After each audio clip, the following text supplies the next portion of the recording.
faly miarabantsika rehetra amin'ny anaran'i Jesosy. Ho anareo izay mbola tsy mahafantatra dia Anny Muriel ny anarako, 30 taona manambady, anirina ary mananjanaka 4.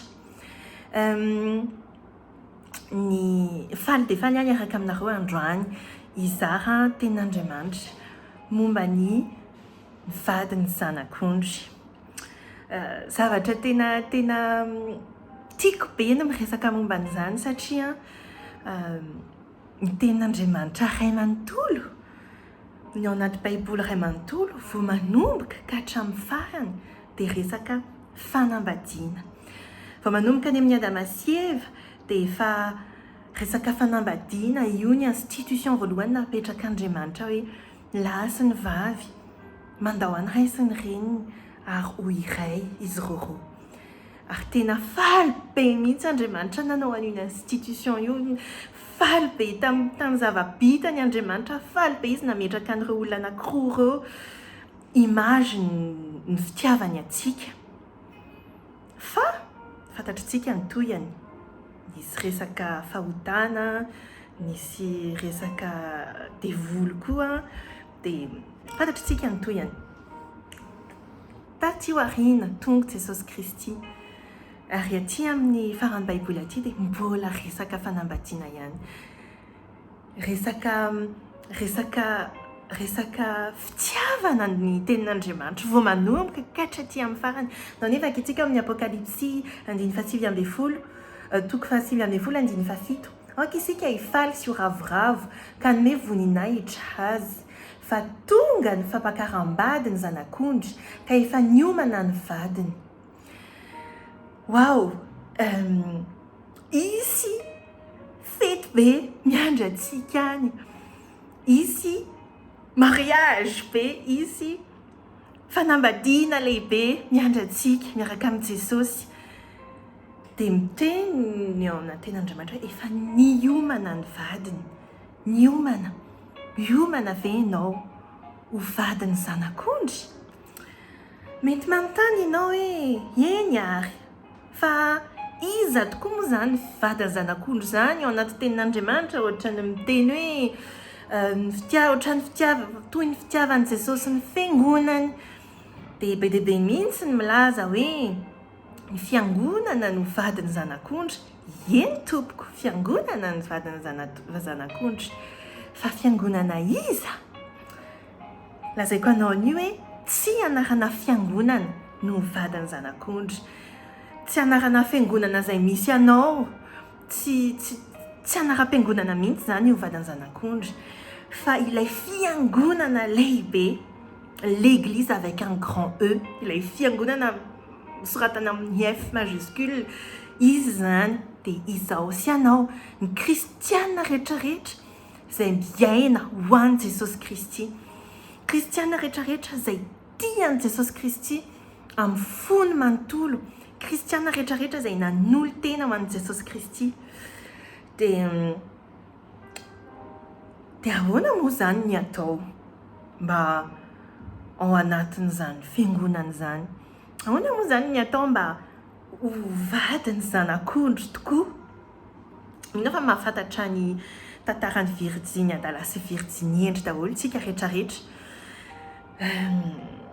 Angamba tsy vaovao aminao zany fa averiko eto aminao eto any hoe ireo Virginie endry dia niambina, ireo Virginie endry dia nikolokolo, niafiny, ireo Virginie endry ireo ny vadiny zanak'ondry. Dia ahoana moa zany ny atao? Ahoana moa zany ny kolokoloana an'izany avy zany? Ahoana moa zany?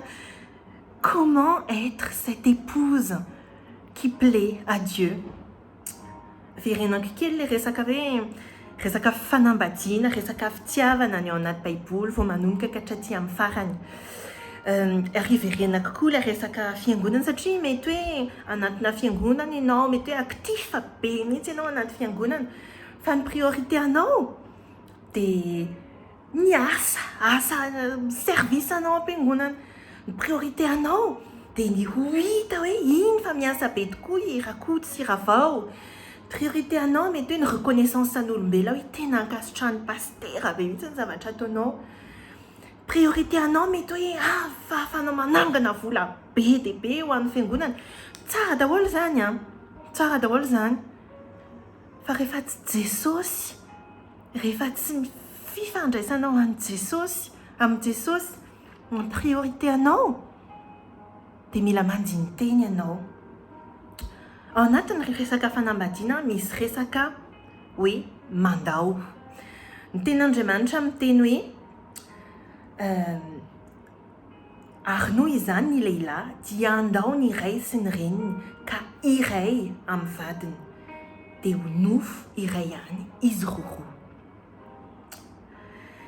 Ny mariage tsika eto ambony tany moa zany dia image an'izay fanambadiana parfait izay miaraka amin'ny Jesosy. Ary ny sitrak'Andriamanitra dia tena ho zavatra lafatra be ohatr'izany koa ny fanambadintsika eto an-tany. Fa misy moa zany ny influence ny ivelany, misy moa zany tsika efa anatina monde déchu dia mety misy zavatra manelingelina an'izay perfection zay. Enfin, on y tend mihazakazaka an'izay perfection zay tsika anatin'ny fanambadintsika rehetrarehetra. Fa ny tena mariage parfait dia le mariage ilay fanambadiana miaraka amin'ny Jesosy. Fa misy resaka fisarahana, misy resaka hoe mandao koa amin'io resaka io. Rehefa miroso ho vadiny zanak'ondry ianao, dia mila mandao ny fiainanao taloha. Mila tena hoe avelanao tanteraka ny fiainanao taloha. Maka anarana vaovao ianao, zao manambady, dia rehefa nanambady dia naka ny anaran'ny vady koa. Dia ohatr'izay koa, maka ny identité an'i Jesosy ianao. Avelanao daholo izay mety hoe fanaonao taloha. Avelanao daholo izay mety hoe fiainanao taloha, fomba ratsinao taloha.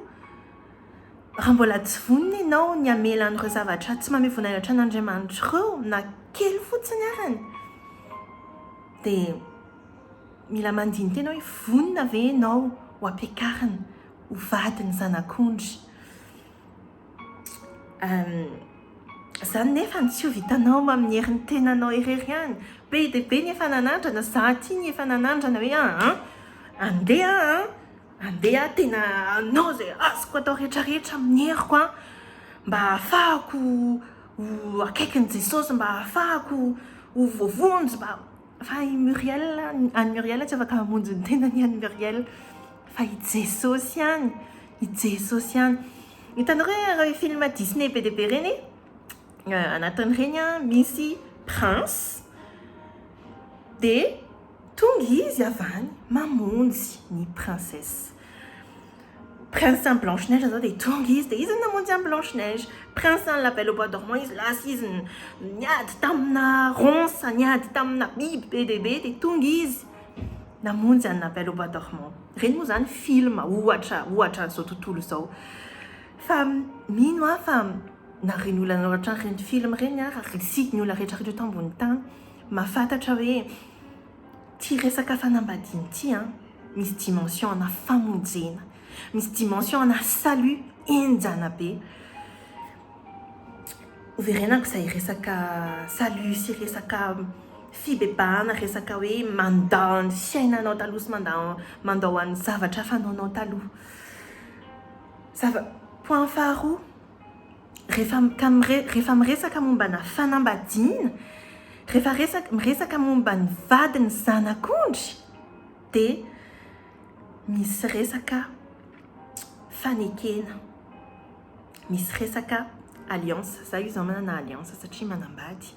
Ty moa zany alliance fizika fotsiny, zavatra mety hoe ni-instituen'olombelo io, fa ho ana manokana rehefa manao an'io dia hitan'ny olona rehetra, tsy voatery manontany anany intsony ny olona rehetrarehetra efa manambady ve ianao, satria io efa manambady dia io alliance io efa nataon'i Jesosy ny fanekena teo amin'ny azo fijaliana. Ohatra hoe amina mariage anankiray dia misy ny lehilahy dia misy ny vehivavy, dia ny lehilahy miteny hoe manaiky aho hampiakatra anao vady. Io hoe manaiky aho hampiakatra anao vady io teo amin'ny azo fijaliana Jesosy nanao an'io. ho anao izay mijery io. Dia ianao ety ankilany no tokony hamaly hoe izaho dia manaiky anao. Manaiky apakarinao ho vady, manaiky anao ho vadiko. Mila maka engagement. Io resaka engagement io tena manan-danja be mihitsy. Dia ahoana fangalana an'io engagement io? Voalohany indrindra, ny anekenao an Jesosy ho tompo sy mpamonjy, io ny zava-dehibe, io ny bazany rehetrarehetra. Nanaiky ve ianao hoe Jesosy io, ianao ny tompoko, ianao ny mpamonjiko, manaiky anao ho tompo sy mpamonjiko. Ny point faharoa, dia io zavatra important koa. Resiko indray le exemple ana mariage teo. Jesosy efa nanao heny, dia efa nanao signature izy teo amin'ny hazofijaliana. Ianao mety hoe tia be an Jesosy. Misy etapa anankiray teneny ao anaty teny soratra masina, dia ny batisa. Batisa amin'ny rano. Io zany ny signature anao hoe Jesosy io. Ok, manaiky anao ary tena sehoko amin'ny olona rehetrarehetra hoe manaiky anao io batisa amin'ny rano io, étape signature anao devant amin'ny herinyaizina sy ny olona rehetrarehetra hoe an Jesosy anao. Dia étape tena manan-danja koa io batisa amin'ny rano io. Batisa amin'ny rano, c'est le baptême par immersion. Ohatran'ny teny ao anaty teny soratra masina. Io étape clé hidiranao amin'izay dimension ana vadiny zanak'ondry izay. Dia ndao antsika maka ny Efesiana toko 5:5-3. Fa ny lahy no lohan'ny vavy, dia tahaka ny Kristy koa no lohan'ny fiangonana, ary izy no namonjy ny teny. Fa tahaka anekeny fiangonana ny Kristy no anekeny ny vaviny lahy koa amin'ny zavatra rehetra. Ny anareo lehilahy tiava ny vadanareo dia tahaka ny tiavan'ny Kristy amin'ny fiangonana, ka nanolora ny tenany hamonjy azy, mba hamasina azy amin'ny hanadiovany azy amin'ny rano fanasana amin'ny teny. Io teny io zany matetika dia resahana rehefa hanambady, rehefa misy mariage, rehefa miofana hivady. Dia matetika averina foana hoe vehivavy manekeny vadanareo, lehilahy mitiava amin'ny vadanareo. Fa adintsika indraindray le exemple après hoe tahaka ny Kristy no lohan'ny fiangonana. Dia hoe tahaka ny tiavan'ny Kristy ny fiangonana.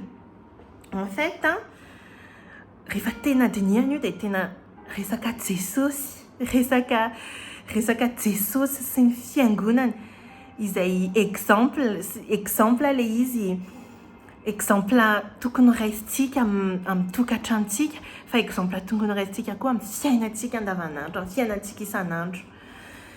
Dia indraindray raisitsika ohatrany hoe ordre be ireo zavatra ireo, hoe manekeny vadinareo. Dia ohatrantsika vadin'i Jesosy koa hoe vadin'ny zanak'ondry koa hoe maneke, dia tsika zany hoe manaiky an'i Jesosy. Indraindray rehefa eritreretina maha-olombelona izy dia ohatrany hoe sarotsarotra ihany. Nefany tena tsy sarotra io, satria rehefa miresaka fanambadiana, rehefa miresaka tenin'Andriamanitra, rehefa miresaka ny Jesosy, rehefa miresaka ny vadiny zanak'ondry, dia tantara-pitiavana. Tantara-pitiavana, tsy nove gasy akory fa tena tantara-pitiavana, tena le fitiavana faratapiny. Jesosy anie tsy niterenana keo amin'ny hazofijaliana, tsy niterena izy no nanolotra ny tenany. Izy no nanaiky hoe ndeha aho hanolotra ny tenako, ndeha aho hamonjy an'ireto olon-tiako ireto, ndeha aho hamonjy anao, hozy izy Jesosy. Izy nanolotra ny tenany, ary tena Zany ny fitiavana tena faratapiny. Zany ny fitiavana tsy takatry ny saina indrindra hoe enao efa nampijaliana, enao efa nitorotoroina, enao efa nopaina, enao efa nolazaina zao ratsy rehetrarehetra zao. Fa iny enao mbola hiteny hoe non, tiako izy. Tao amin'Andriamanitra izy lasa izy nanao avokatsika tao amin'Andriamanitra hoe aveloany helany fa tsy fantany izay atao. Tiako izy dada, tiako izy ary na ho faty arany ho azy dia ho ataoko izany. Tiako izy ary izay foana ny averimberan'i Jesosy mandra-pahafatiny teo amin'ny hazofijaliana hoe tiany ianao, tiany amin'ny fony manontolo ianao. Zany ny fitiavana lehibe indrindra, zany atao hoe fitiavana faratapiny. Misy ny fitiavana maha-olombelona, misy ny fitiavana mivady zao ohatra.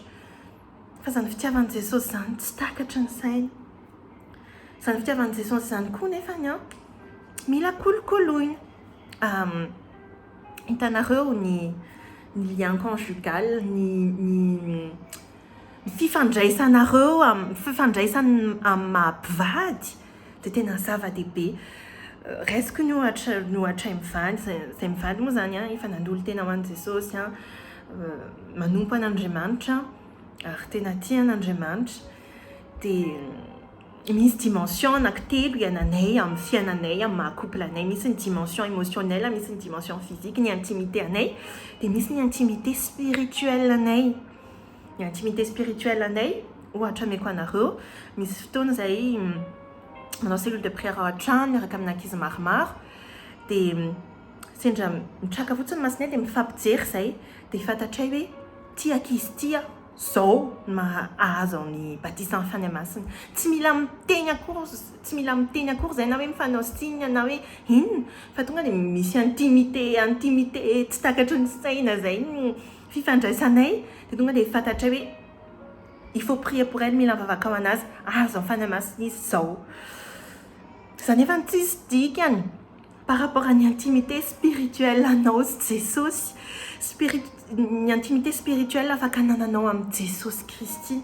Ary tena sitraky Jesosy Kristy no anananao, tena akaiky be any fony.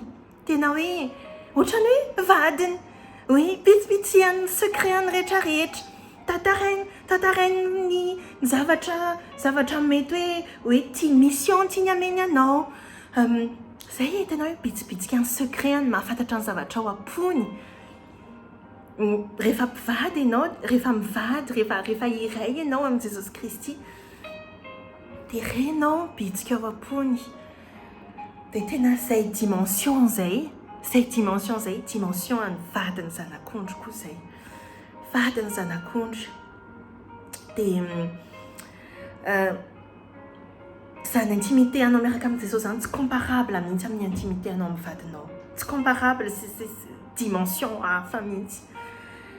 Satria ny fanahy masina, fanahy an'i Jesosy Kristy, iny ihany ny ao aminao. Dia izay ny vadiny zanak'ondry zany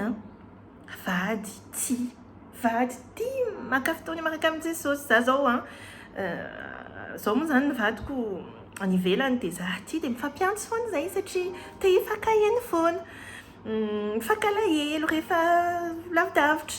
Dia ohatr'izay koa miaraka amin'ny Jesosy hoe ianao ve tamana ianao miaraka amin'ny tompo, tamana ianao eo amin'ny fanatrehany, te hiaraka aminy foana ve ianao, mazoto ve ianao hamaky ny tenin'Andriamanitra hoe Jesosy inandray no teneninao anahy androany, na hoe maka fotoana ianao anaty fandrianao dia juste amin'ny andro hoe Jesosy ndao indray hiresaka.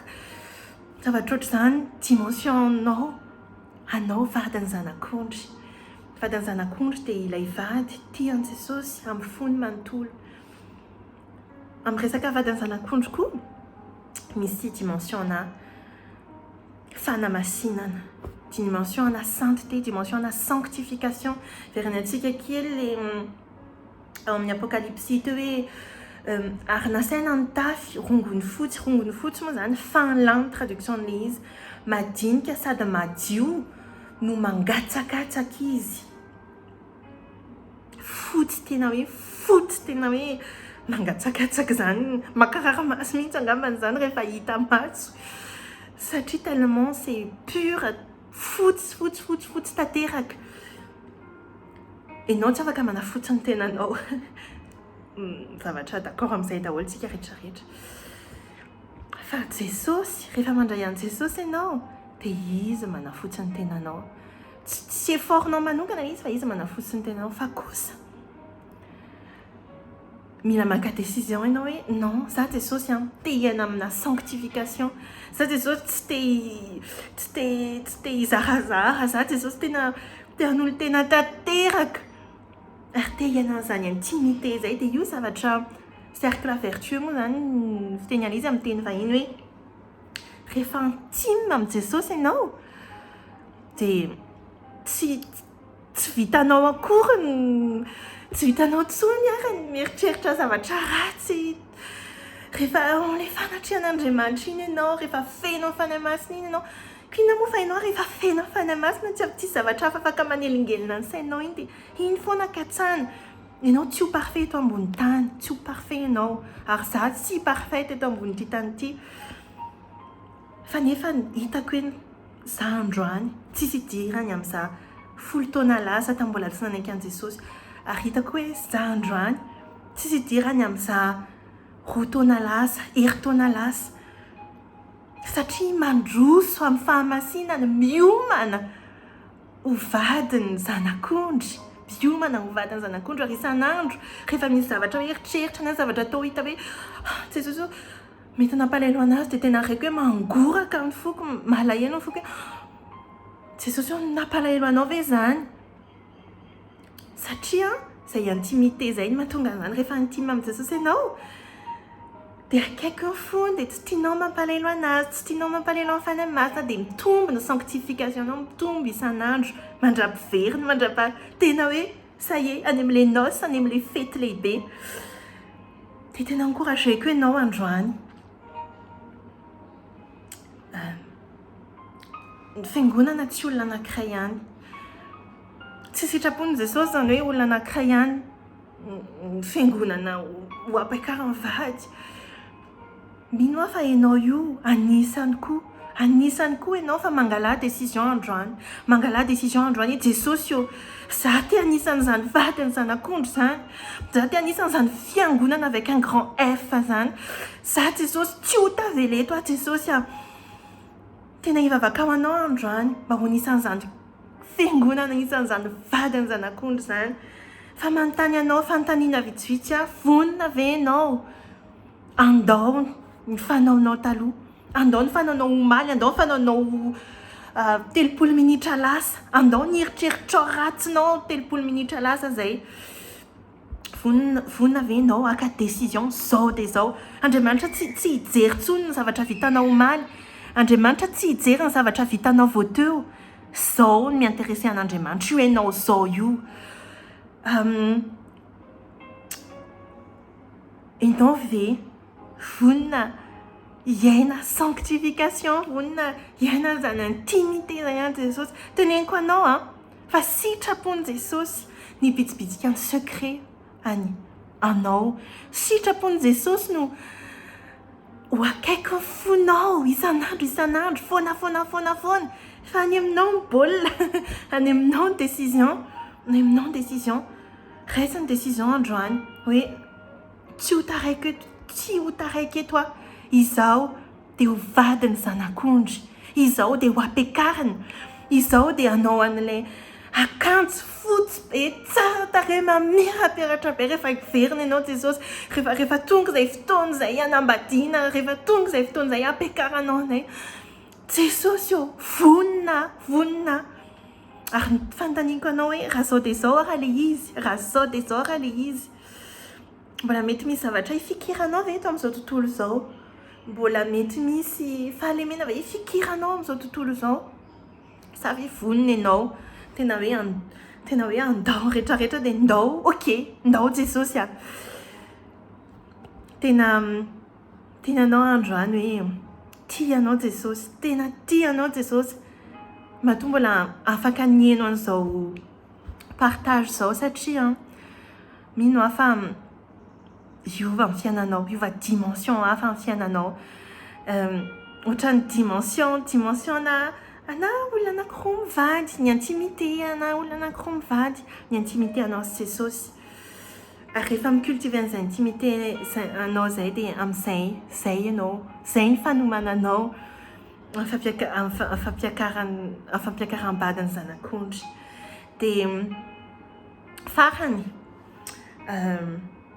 ho antsika zay efa mahafantatra hoe vady ny zanak'ondry ary mikolokolo an'izay isan'andro, azadino ny olona manodidina antsika, azadino ny rahalahinao, azadino ny anabavinao, azadino ny ray aman-dreninao, azadino ny mpiara-miasa aminao.